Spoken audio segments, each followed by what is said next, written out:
여러분, 스위스에서 열리는 세계경제포럼, 일명 다보스 포럼이라고도 이야기하죠. 세계 각국의 정상들부터 시작을 해서요. 기업을 경영하는 최고 경영자들, 그리고 이 금융을 만지는 금융인들, 경제인들, 무려 말입니다. 2,700여 명이 모여서 세계 경제를 논하는 자리입니다. 아마 다보스 포럼이요.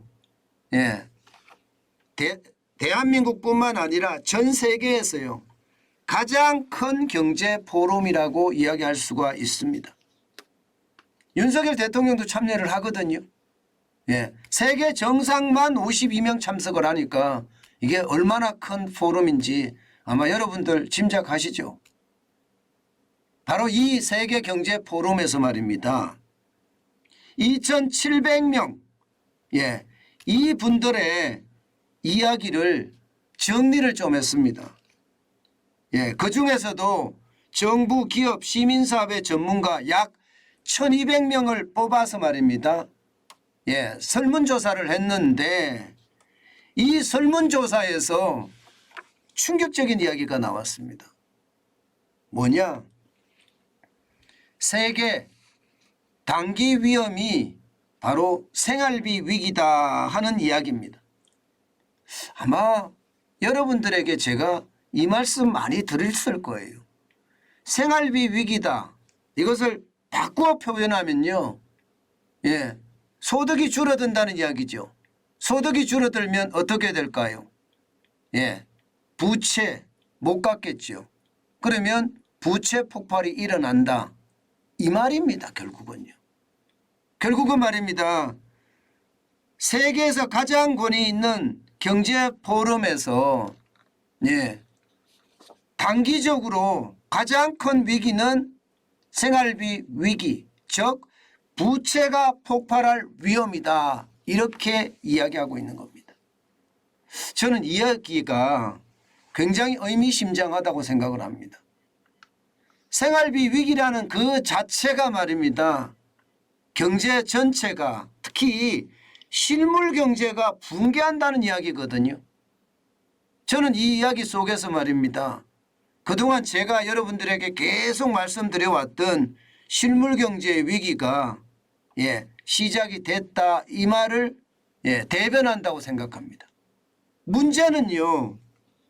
이게 올해만 생활비 위기가 있는 것이 아니라 내년까지 가야 된다는 사실이 제가 여러분들에게 L자란 형의 어떤 경기 침체가 예상이 된다고 말씀을 드렸죠. 지금 그 말과 아주 유사합니다. 아주 유사합니다. 결국 말입니다. 생활비 위기는요. 앞으로 이게 올해만 그런 것이 아니라 내년까지 확장되는 그런 상황으로 발전된다는 이야기입니다. 물론 그 외에 단기적 위기로 이상기후 당연히 이야기하겠죠. 게다가 전쟁, 지정학적인 대립 당연히 이야기할 거고요. 또 기후완화 실패, 아니면 양극화, 당연히 이야기할 겁니다. 환경 피해, 기후 적용 실패, 사이버 범죄 확산, 천연자원 위기, 또 대규모 비자발적 이주. 이거 내용을 보면 말입니다. 내용을 보면 이상기후나 지정학적인 대립 이 안에 다 들어가는 거죠. 그죠? 이 안에. 결국 말입니다. 단기 위험이라고 이야기하는 것이 실물 경제가 무너져서 또 이상기후가 전 세계를 덮치면서 이게 단기적 위기로 세계 경제의 단기적 위기로 들어설 수 있다는 겁니다. 그런데 핵심이 이제 생활비 위기잖아요. 그러면 생활비 위기가 왜 오느냐? 이게 굉장히 중요한 요소죠. 지금 세계경제포럼에서는요. 기본적으로는요. 팬데믹을 지적을 합니다. 이 팬데믹이 시작이라는 거예요. 여러분도 알다시피 지금 바이러스가 창궐했잖아요. 장난 아니었거든요. 지금 전 세계적으로 이 팬데믹 때문에 죽은 사람이 670만 명, 670만 명. 게다가 지금 중국은 12월에서 1월까지 사망자만 6만 명 가까이 된다고요. 6만 명. 그러니까 지금 팬데믹은 아직도 전 세계 경제를 강타하고 있다 이렇게 이야기할 수가 있겠죠. 세계경제포럼도요. 이 팬데믹을 엔데믹으로 됐다. 지역의 국가의 풍토병으로 됐다 이렇게 이야기하지만 아직 엔데믹이라고 이야기하기에는 힘들다. 아직은 팬데믹이다. 전 세계적인 감염이라고 볼 수 있다. 이렇게 보고 있는 겁니다. 자, 여러분 팬데믹이 되면 어떻게 될까요? 팬데믹이 되고 나서 제일 심각하게 문제가 됐던 게 공급망의 붕괴거든요. 쉽게 말하면 각 나라가 무역활동이 굉장히 이게 활발하게 일어나야 되는데 팬데믹 때문에 주춤주춤할 수밖에 없었습니다. 그러니 공급망은 어떻게 됐을까요? 무너졌겠죠. 공급망이 무너지면 가격이 들쭉날쭉해요. 비싼 거는 엄청나게 올라가고 또 쌀 때는 또 엄청 떨어지고요. 이것은요 변동성이라는 것인데 결국 경제에서는 변동성이라는 게 좋지 않거든요. 변동성이 심하면 심할수록 경제는 더 불안한 게 현실이잖아요. 그게 팬데믹이 불러온 공급망의 붕괴라는 겁니다.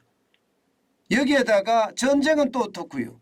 전쟁은 러시아 우크라이나 전쟁 이거 끝날 기미가 안 보입니다.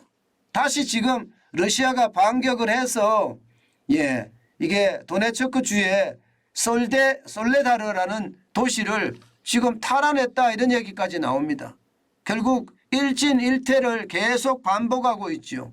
그러면서 말입니다. 미사일로 우크라이나 전역을 또 러시아가 공격을 하고 있어요. 그러니 공급망은 어떻게 될까요? 안 그래도 팬데믹 때문에 공급망이 불안합니다. 그런데 전쟁이 계속해서 커지면 결국 말입니다. 공급망은 더 부러질 수밖에 없습니다. 더 부러질 수밖에. 이게 전쟁 초기도 심각했지만 전쟁이 장기화되면서 이게 신냉전이란 말까지 나왔잖아요. 미국을 중심으로 한 서방과 러시아와 중국을 중심으로 한 공산주의 세력들 결국 냉전 그 상황까지 돌입을 했다 이런 말까지 나오니까 세계 경제는 얼어붙을 수밖에 없습니다. 게다가 공급망은 더 무너지겠죠. 그러면 가격은 어떻게 될까요? 공급망이 무너지면 가격 불안이 가속화된다고 했는데 주로 올랐습니다. 이게 OECD 경제협력개발기구의 평균 물가 상승률 추이를 보면 말입니다. 2020년은 1.4%였어요. 그러던 것이 2021년 3.4%로 올라가더니요. 2022년 지금 6.6%까지 올라갔습니다. 단순하게 놓고 보면 말입니다. 2020년 물가 상승률 대비 2022년은요. 이게 뭐 5배 가까이 올라갔죠. 5배. 5배 가까이 올라갔습니다. 5배 조금 모자라지만 5배. 여러분 물가가 5배까지 올라가면 경제가 버텨낼 수 있을까요? 쉽지 않습니다. 물가가 5배씩이나 올라가는데 경제가 버텨낼 수 있다는 것은 굉장히 어려운 일이에요. 굉장히 어려운 일. 그러니까 경제가 망가진다는 이야기가 나오는 겁니다. 물가가 계속 올라가니까. 물가를 잡으려고 금리를 올릴 거 아니에요. 금리를 또 많이 올렸습니다. 전 세계가 다 올려요. 대한민국도 기준금리가 지금 3.5% 됐죠. 이제 여기는 3.25% 써놨지만 3.5%가 됐습니다. 미국은 4.5%고요. 유럽은요 2.5%, 영국은 3.5%예요. 일본도 마이너스 0.1%라고 하지만 장기금리의 어떤 변동 용인폭을 플러스 마이너스 0.5로 올렸거든요. 사실상 금리를 올린 거나 다름없습니다. 0.25%에서 0.5%까지 올렸으니까요. 중국은 3.65%고요. 캐나다도 4.25%입니다. 러시아는 7.5%입니다.